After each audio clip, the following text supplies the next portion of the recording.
বৃষ্টি ভেজা সারাটা দিন বৃষ্টি আমরা সবাই মোটামুটি ভালোবাসি। আর এখন যে বৃষ্টিটা হচ্ছে ২-৩ দিন থাকছে, এটা কিন্তু মোটেই ভালো লাগছে না।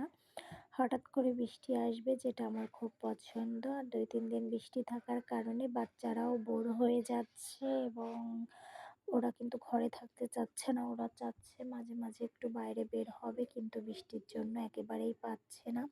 আর এখানে আমি কিন্তু একটু পুকুর পাড়ে এসেছিলাম। দেখি যে বৃষ্টি পড়ছে এবং পুকুরটা পুরোই ভরে গিয়েছে এবং দেখি যে সিঁড়িগুলাও বেশ ডুবে গিয়েছে। মাত্র ২-১ টা সিঁড়ি বাকি আছে। হ্যালো এভরিওয়ান, আসসালামু আলাইকুম। সবাই কেমন আছেন? আল্লাহর অশেষ মেহেরবানিতে আমিও অনেক ভালো আছি। আমার ভালোবাসার আপুদেরকে জানাই অনেক, অনেক ধন্যবাদ এবং যারা তাদের মূল্যবান সময়টা আমার ভিডিওর পেছনে দিচ্ছেন এবং সুন্দর, সুন্দর কমেন্ট করছেন তাদেরকে জানাই অনেক, অনেক ধন্যবাদ। আমার আপুদের ভালোবাসা ও শুভকামনায় শুরু করছে আমার ভিডিওটি। তো এখানে কিন্তু আয়নের কালকে বাংলা পরীক্ষা, আমি ওকে একটু লিখাচ্ছিলাম।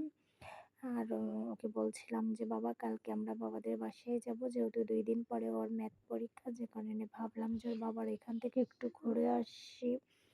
তো এখানে কিন্তু পরের দিন চলে গেলাম ছেলেটাকে নিয়ে মাদ্রাসায় যাওয়ার উদ্দেশ্যে। এখানে মাদ্রাসাটা কিন্তু আম্মুর বাড়ি থেকে একেবারেই কাছে। এসেই দেখি যে আম্মু কচুর একটা তরকারি রান্না করেছে। আর এখানে খাসির মাংস রান্না করেছে। আসলে বৃষ্টির সময় কিন্তু মাংস খেতে খুবই ভালো লাগে। আর যদি সাথে একটু খিচুড়ি হতো আরও ভালো লাগতো। দেন ভাবছিলাম যে আয়ানের বাবার বাসায় যাব, কিন্তু যেতে পারি নাই। বিকালের দিকে এসেছিলাম ছাদে এসে দেখি যে বৃষ্টি পড়ছে, মানে আজ বৃষ্টি একেবারেই থামেনি। সকালের দিকে একটু কম ছিল, তারপরে কিন্তু বৃষ্টি আবারও শুরু হইছে। তারপরে ছেলে বায়না করতেছিল যে সে ছাতি নিয়ে বাইরে একটু ঘোরাঘুরি করবে এবং দেখবে যে মাছ কেমন উঠতেছে। দেখেন এখানে আমাদের পুকুরে আর কি জাল টেনে দিয়েছিল যাতে মাছগুলা চলে না যায়। তো ঘোরাঘুরি করে এসে এখানে কিন্তু বাবুকে একটু মালটা কেটে দিয়েছিলাম আর আমি একটু ছোলা বুট নিয়েছিলাম, একটু মুড়ি দিয়ে মেখে খাবো। আর এটা হচ্ছে পরের দিন নায়নের বাবা এসেছিল আমাদেরকে নিতে।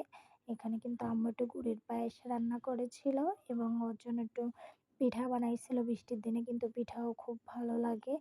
ভারী খাবারগুলা খুব পছন্দ হয় এবং ভারী খাবারগুলা খেতেও খুব ভালো লাগে আর কি। এখানে রুটি বানাইছিল, হালুয়া করেছিল, এখানে পিঠা বানাইছিল, নুডলস রান্না করেছিল, কিছু তরকারি ছিল, মাংস ছিল। এগুলাই আর কি খাওয়া দাওয়ার পরে আমরা বের হয়ে যাই। একটু বৃষ্টি কম দেখে আকিজে গিয়েছিলাম। ওখানে যেয়ে বাবুর জন্য একেবারেই ভিডিও করতে পারি নাই। তো সংসারে যা টুকিটাকি প্রয়োজন ছিল আর কি কেনার দরকার ছিল, এগুলাই আর কি কিনে নিয়ে এসেছিলাম। কারণ একদিন পরে বাবার বাসায় আবারও যাব। বাবুর ম্যাথ পরীক্ষা আছে। ওর ম্যাথ পরীক্ষার পরে এসে ৯-১০ দিন এখানে থাকবো। এজন্য কিছু, কিছু জিনিস কিনেছিলাম।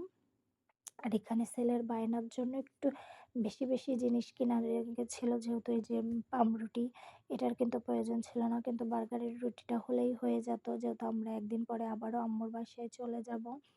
তো যাই হোক, ছেলে যেটাই নিচ্ছে সেটাই ওর বাবা নিয়ে এসেছে। এখানে দেখি যে একটা বিড়াল ১০টা বাজে মনে হয় রাত, তখন এসে আর ঘর থেকে বের হচ্ছে না। দেন ওকে একটু খাবার দিয়েছিলাম, একটু পানি দিয়েছিলাম, ও খেয়ে ঠিকই চলে গেছে। আমার খুব ভাল লাগছে। আর এখানে কিন্তু আমি রুটি বানাইছিলাম, চিকেন ফ্রাই করেছিলাম এবং ডাউল রান্না করেছিলাম। আমি কিন্তু রুটি খুব বেশি একটা ভালো রান্না করতে পারি, মানে বানাতেই পারি না।